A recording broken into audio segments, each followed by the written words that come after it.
মরুভূমির এই তপ্ত বালুর নিচে বেদুইনদের জীবনের অপর পাতায় আভিজাত্যের কল্পকথা।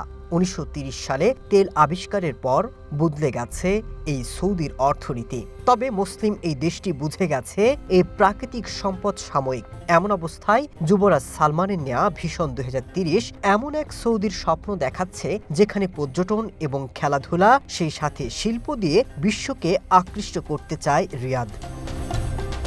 সালমান তার ভিশন ২০৩০ ঘিরে একের পর এক পদক্ষেপ নিচ্ছেন। প্রাথমিক বিদ্যালয় পর্যায়ে সঙ্গীত শিক্ষা চালুর বড় পদক্ষেপ নিয়েছে সৌদি। তারই অংশ হিসেবে ১৭,০০০ নারী শিক্ষক নিয়োগ দিচ্ছে দেশটি।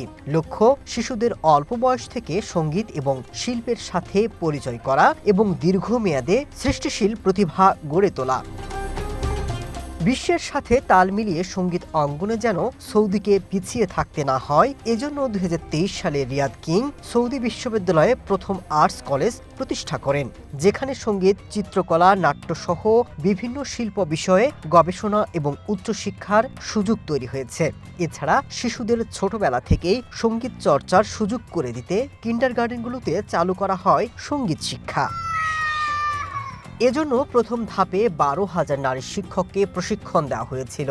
এবার দ্বিতীয় ধাপে আরও ১৭,০০০ নারী শিক্ষককে সঙ্গীত চর্চার জন্য নিয়োগ দিতে যাচ্ছে দেশটির সরকার। এসব নারী শিক্ষক কিন্ডারগার্টেন এবং প্রাথমিক বিদ্যালয়ের শিক্ষার্থীদের সঙ্গীত শিক্ষা দেবেন।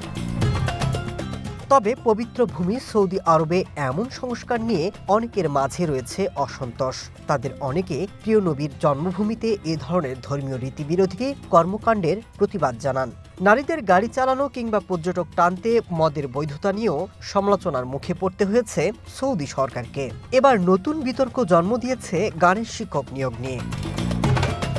Masud Rana, one international desk.